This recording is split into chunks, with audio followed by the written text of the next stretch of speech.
Hello, everybody. This is Christine Goodrich. We're just here to do a little introduction about ourselves today, Heather and I. We wanted to talk about who we are and why we're here. So, Heather, you just want to say your name and maybe a little bit about yourself? Sure. Hello, everyone. So I'm Heather, and I will give you the very brief biography of myself. Right now, I am an instructor in an English department somewhere in the southeast of the United States, and am currently getting my PhD in English literature. So I'm a stay-at-home mom at the moment, of course. I don't know why I said of course. I'm a stay-at-home mom. I was getting my PhD, but I decided that the topic that I was studying was not the right one for me. I really like more I think I like topics related to people. I like interpersonal relationships, and I was doing a science-related PhD, which I thought for a little while was gonna be, but I never really was invested in it. It just sort of was the way my life kind of flowed. And so one day I woke up and I was like, okay, I'm tired of being tired of this. And I just went home, and I'm taking care of my 2-year-old now and finding my direction. And one of the directions is, of course, just trying to help people through life. We all think we're a psychologist. So I really enjoy helping people think through things. And, that's how Heather and I kind of reconnected through our lives. We actually didn't start as friends. We went to high school together, right? Heather, when did you join? Mm-hmm. Yes, so I joined our Christian school in high school. Yeah, I joined in 10th grade, but our school was also part of our church. So Christine and I knew each other actually from a very young age, and hung out when we were really young because our moms were friends. And then Our moms were in friends? high school. Yeah, do you not remember that? Do you not remember the hike? Remember you came up to the cabin? No. Do you not? Oh, okay. So I'll speak to our audience now. So the first time that I met Christine, because her mom brought her up to my grandparents owned a house in the woods in the area that we're from, like a cabin, and so her mom brought her up to the cabin to have, I guess, a play date with me. And we, Christine and I went on a hike in the woods, and it was snowing. So it was in the winter. And I remember, I don't know why I remember this so vividly, but there was like a snake. Oh my God, yes! A snake had crossed. Yes! Oh my God, we were so young. We were very young. I think we were maybe 11. I want to say like 11 or 12 at this point. And so that's a cool memory that I have. And we had fun. We went for this long walk and talked. And I remember you were very friendly and charismatic, which hasn't changed. I was really friendly. When I was young, I was way friendlier than I am now. So I get that. Yeah.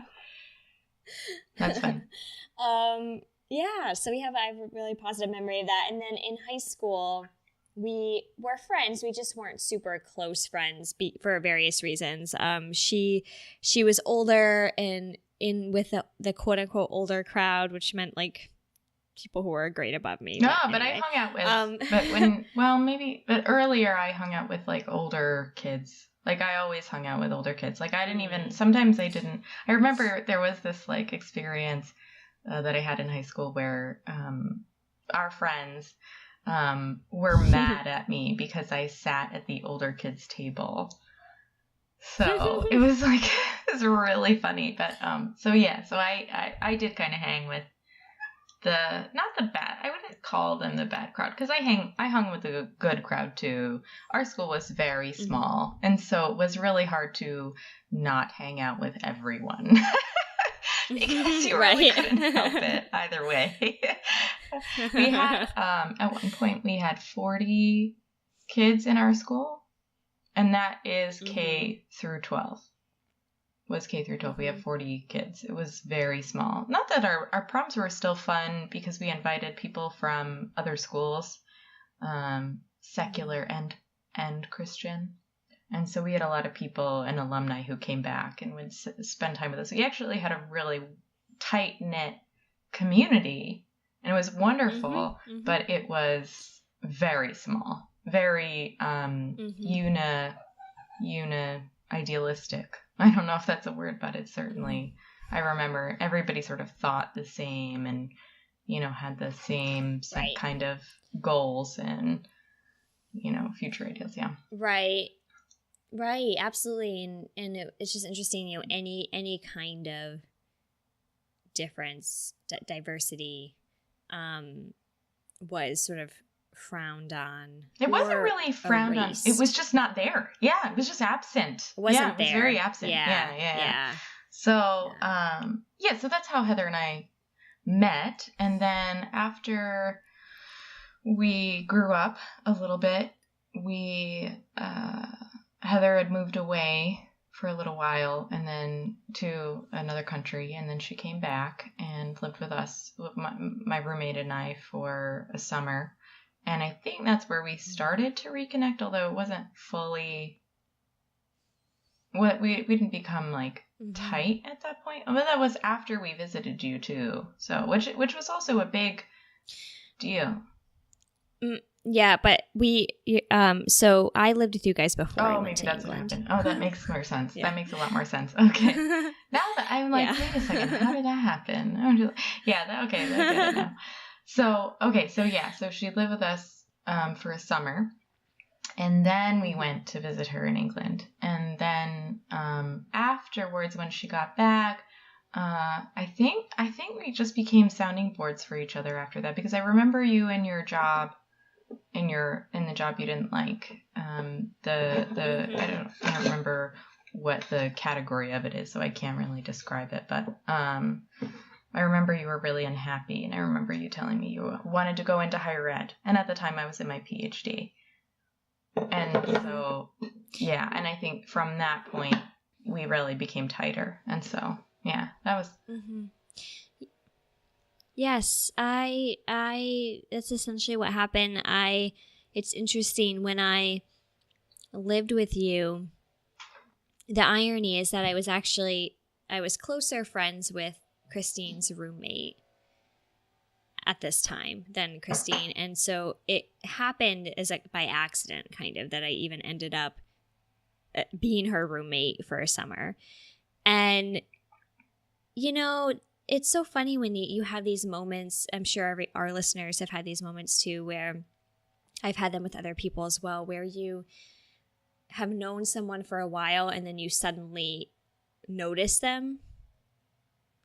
And I remember that summer for me was when I was like, oh, Chrissy's really interesting, and we're connecting. And we did have really good conversations that summer.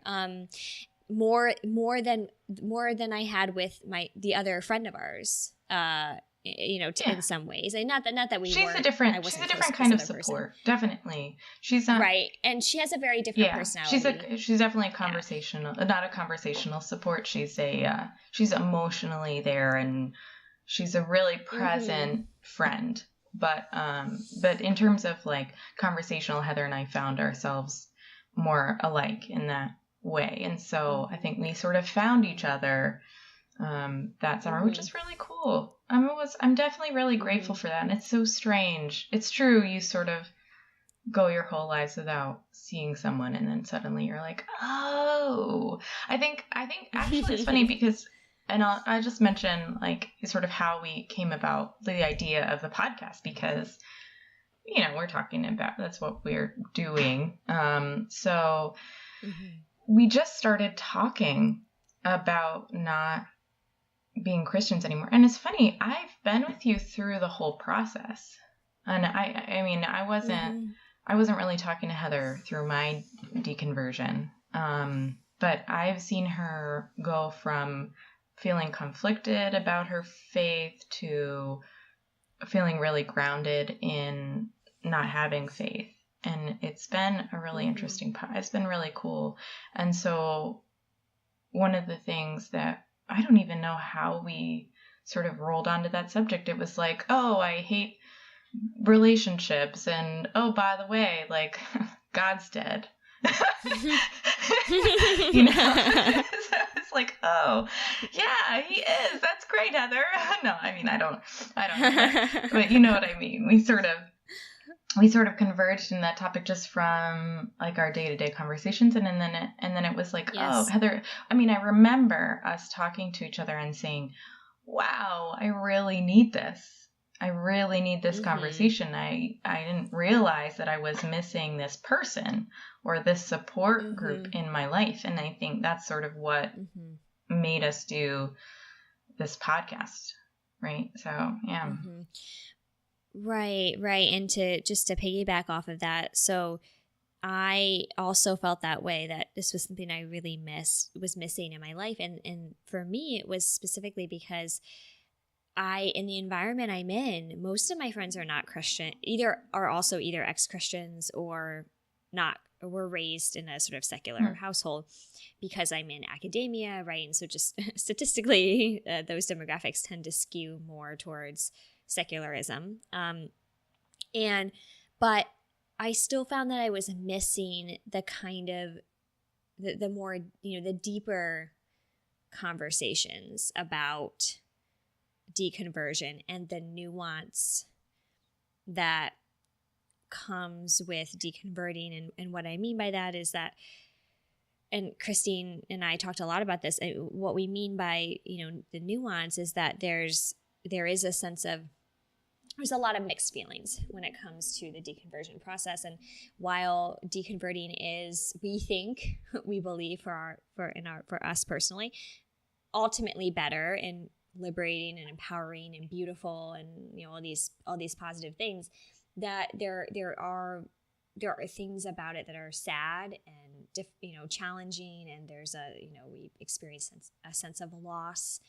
And I was missing that, even though I'm around people right now that I don't hang out with anyone anymore who's a Christian. I do definitely, but I agree. Yes, you have a slightly different experience. So just to wrap it up, for me, I was still missing that kind of level of thoughtfulness and not just dismissiveness of Christianity. A lot of the people I interact with in my department are just very dismissive. Right.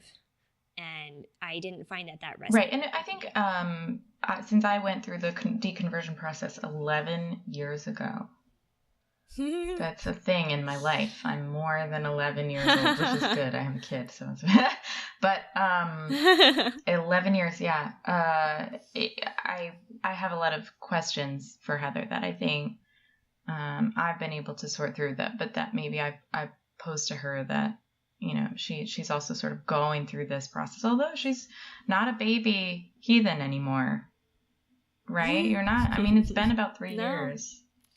So, so we sort of gone through this experience, and we enjoy talking about it, and we want to support people out there who maybe can only listen to this podcast by themselves and don't have anyone else to talk to, and don't have the time to even talk to people. So a lot of what we're doing is just sort of reflecting. It's not a highly, I wouldn't call it not intellectual, but I would call it not scholarly, right? Yes. So we may make some ridiculous faux pas in our podcasts that may not be widely accepted or necessarily true, but there are sort of emotions that we think or feel about our life around deconversion. And so we want to reflect that way. We want to look at the more core emotional transitions, the more value transitions, instead of and some of the mental ones too, definitely, but as they affect our daily lives and the way we approach our daily lives, not as validation necessarily. So I think that's, that's the direction that Heather and I have been thinking of going. Do you agree, Heather? Yeah. Yes, I 100% agree, and just wanted to add a couple of things to what Christine was saying. One thing that you kind of alluded to, Christine, I think it's important we say explicitly, which is that we are not claiming to speak, on behalf of the atheist community or, the secular community. That's not this kind of podcast. So if you're interested in that, there are other podcasts and other YouTube videos and a whole bunch of things that do that will sort of outline the more sort of basic intellectual tenets of non-belief. And I think those are also important, and there's a space for that, a place for that. But that is not what this podcast is. This podcast is, as Christine said, a more reflective podcast in which we're focusing on how non-belief has affected other parts of our lives that is often left out, we feel, in the discourse around. Right. And even if it's included, it's included as there's always some sort of semantics surrounding it, or defining of characters, which is important. It's important to define what you're talking about, before you talk about it. And we'll certainly do a little bit of that here, but not to the degree of debate. We're going to just allow people to feel what they feel about their deconversion process. And however that pans out is what we want. And so later in the podcast, we're hoping to gain a large enough community that we can do interviews. And it's not going to be the main focus of our podcast. The main focus is just introducing reflections and questions that one may want to ask themselves throughout the deconversion process. So, and also, since Heather and I come from two different backgrounds, we come from the same background, but we come from two different points of view. I've always had a more doubting and sinful kind of background, and I'm not sure that makes sense. I think it probably makes sense to our listeners, actually. It does. I'm sure it does. Yeah. And Heather has been more of the upright, devout side, the one that believes, and not believes, but has faith in what she believed in. So she comes from a very sound and readied background, ready, like a more solid one than I do. And so I think looking at the similarities and differences between our deconversions is really interesting. And so we're also highlighting those to hopefully reach the people who relate to either one of us. Right. And I want to add one more thing. Everything Christine is saying is absolutely true. And I just want to also add that another thing that we're very aware of is that there are not as many women who are doing what we're doing.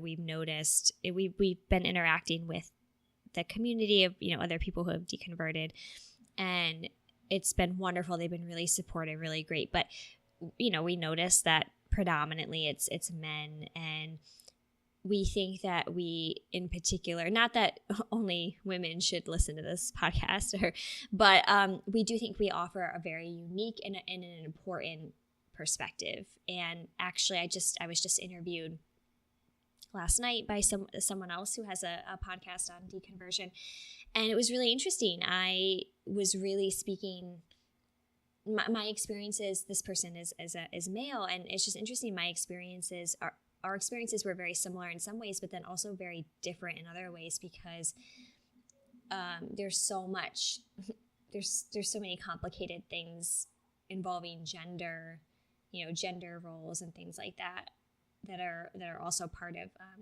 Christian fundamentalism, certainly. And so that adds another layer to certainly to my experience, and I think Christine feels similarly, although she wants to add piggyback off of what I'm saying here. But just so that's another thing that we're very and we'd like to conscious be of really as we're active in moving that forward. in the future. You're hoping to be Mm-hmm. active members of the female, those who identify Mm-hmm. as female. I want to be more active in their role in deconversion. I want to try to help Mm-hmm. them and just support them. I mean, I want to support men Mm-hmm. too.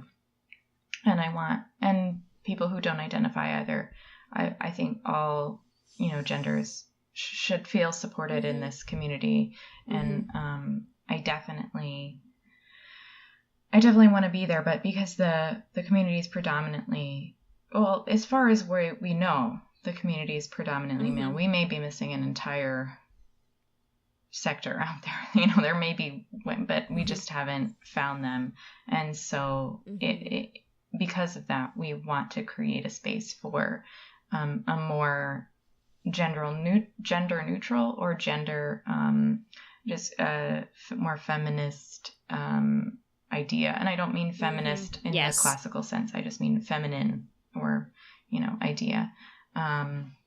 So anyway, we are Forsaking Faith. We'll be releasing this soon. I hope you hear it. That's a tautologism if I've ever heard one. And you can find us at Twitter, Forsaking Faith. And you can, if you want, you can email us if you're interested in being interviewed, or if you're interested in just talking to us, forsakingfaith@gmail.com. If any of this changes, we'll update it and probably snag it to the end of this. So, so we really appreciate you for listening. And and feel free to reach out. We'd love to be there to support you. Thank you. So just to repeat the important contact information one more time. So that's at Forsaking Faith if you want to check us out on Twitter, and forsakingfaith@gmail.com if you'd like to email us. And we also have a Facebook page called Forsaking Faith. So we welcome any and all comments, and thank you so much.